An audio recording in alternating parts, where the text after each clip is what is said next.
Day 854 off the grid. The return of an old friend. Yes, the Stecker PR1515 charge controller.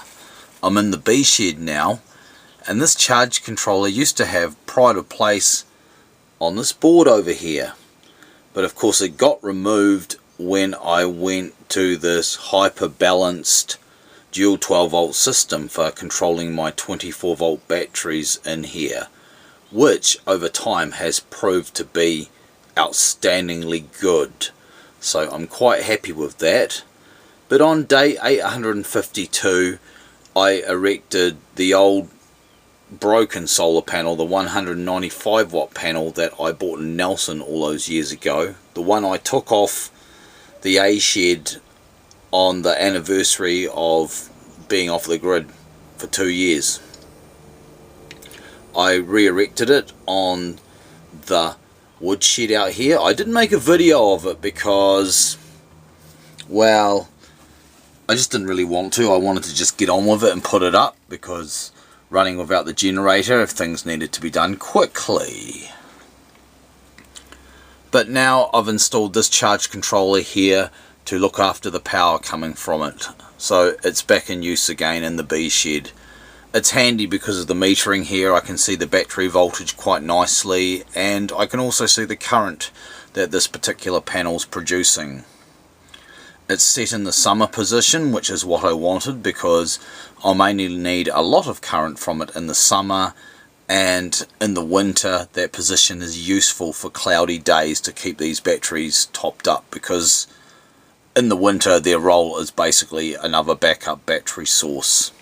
Although I have been using the Chinese inverter down here to run the dishwasher.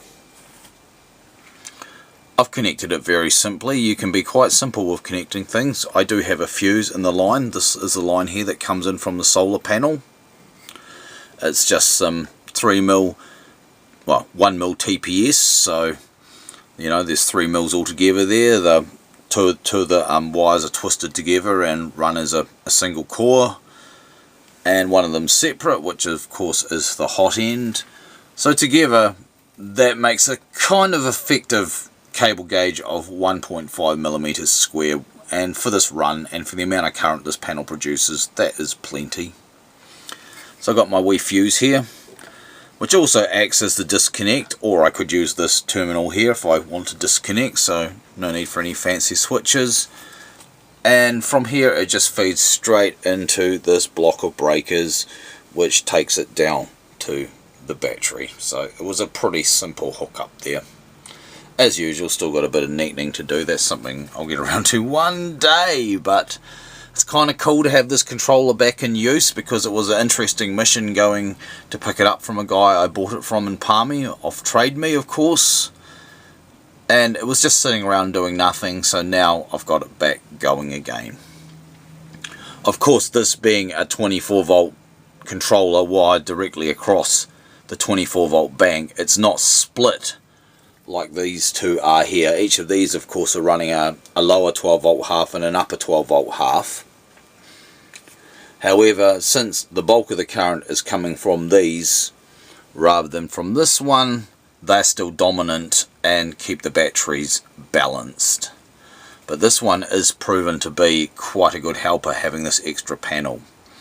That's the worst of the two broken panels I bought in Nelson. It's the one that I had to run a bypass around about 4 defunct cells in the panel, so it's not quite producing the open circuit voltage it would otherwise produce, but it's working good enough, and I'm pumping some current into these batteries from it.